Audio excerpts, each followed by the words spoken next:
देखिए, UP board के high school में विज्ञान के महत्वपूर्ण प्रश्न जो आपके पेपर में 4 तारीख को होने वाला जो परीक्षा है उसमें से मेरे ये बनाए हुए महत्वपूर्ण प्रश्न 100% गारंटी के साथ आएंगे।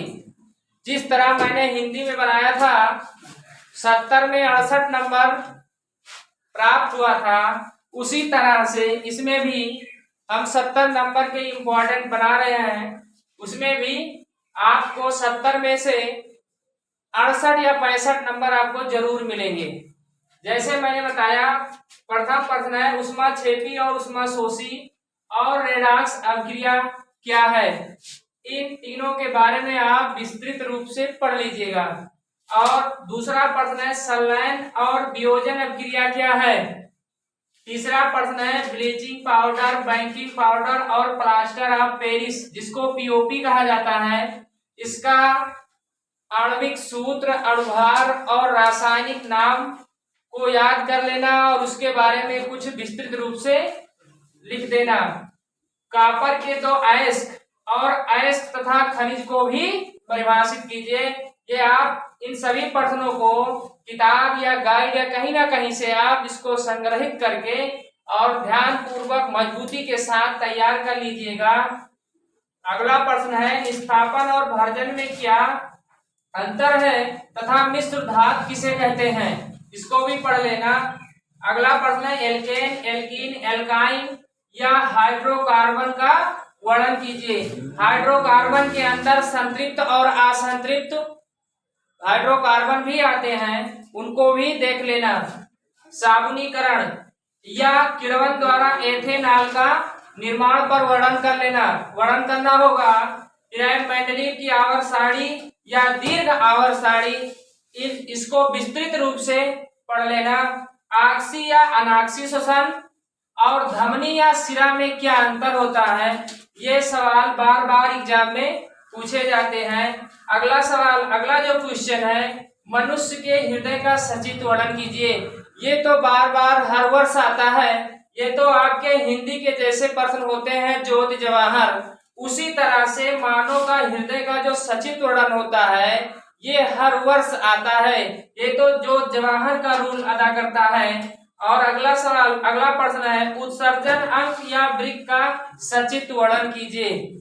आपका जो उत्सर्जन अंक या वृक्क है उसका चित्र बना करके उसके बारे में वर्णन करना होगा।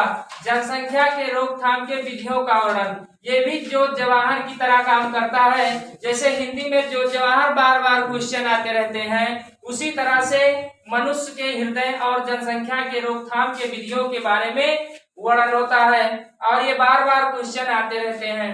अगला है मेंडल के आनुवंशिकता के नियम या जैव विकास की परिभाषा लिखिए। अगला प्रश्न है आपको साइंस विज्ञान में है स्नेल का नियम या पूर्ण आंतरिक परावर्तन को परिभाषित कीजिए। और इसके आगे प्रश्न है निकट या दूरदृष्टि दोष के निवारण और होने के बारे में भी इनको लिखना है। ये भी आप हर वर्ष, ये भी क्वेश्चन हर वर्ष बार बार आता रहता है, इसको भी ध्यान से पढ़ के तैयार कर लेना। बायोसेवर्ट या वैद्युत जनित्र और वैद्युत मोटर में क्या अंतर है, इसको विस्तृत रूप से तैयार कर लेना।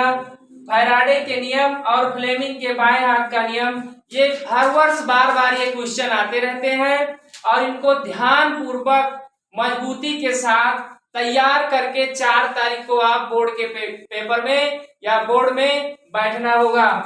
अगला क्वेश्चन है फैराडे के नियम और फ्लेमिंग के बाएं हाथ का नियम, वैद्युत जनित्र और विद्युत मोटर का सचित्र वर्णन।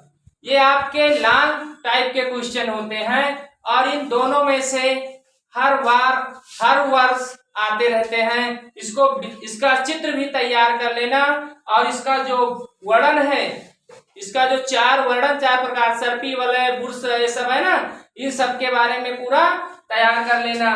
और फिर है अक्षय या क्षयशील संसाधन में क्या अंतर है। जो क्षयशील मतलब ऊर्जा खत्म हो रहे हैं और जो ऊर्जा खत्म नहीं हो रही है, उन दोनों के बारे में आपको पढ़ना है।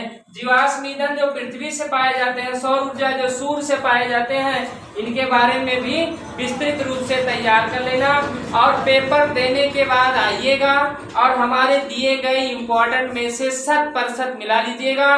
100% क्वेश्चन मिलने का मेरा दावा है, क्योंकि मैं मेरा बनाया हुआ इंपॉर्टेंट मैं हर वर्ष बनाता हूं और 100% क्वेश्चन बनता मतलब मिलता है और आप आकर के मिला लीजिएगा।